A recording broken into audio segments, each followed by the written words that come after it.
அன்னை மரியாவும் இறைவார்த்தையும். மே மாதம் முதல் நாள். முழுமையான ஒப்புக்கொடுத்தல். லூக்கா நற்செய்தி 1ஆம் அதிகாரம் 38வது இறைவார்த்தை.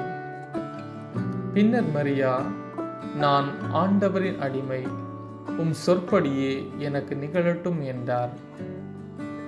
அன்னை மரியாள் சொன்ன ஆம் என்ற பதில் வெறும் ஒரு வார்த்தை மட்டுமல்ல, அது தனது வாழ்வையை இறைவனுக்கு அர்ப்பணித்ததின் வெளிப்பாடு ஆகும். அன்னை மரியா தனது எதிர்காலம் எப்படி இருக்கும் என்று கவலைப்படவில்லை. மாறாக அந்த எதிர்காலத்தை கையில் வைத்திருப்பவரை அவள் நம்பினாள். உண்மையான சீடத்துவம் என்பது நம்மையே நாம் இறைவனிடம் முழுவதுமாக அர்ப்பணிப்பதில் துவங்குகிறது. அன்னை மரியாவை போல் ஆம் என்று பதில் கூறி நம்மையே அர்ப்பணிக்க அன்னை மரியாளின் பரிந்துரையை நாடுவோம். அன்னை மரியே வாழ்க.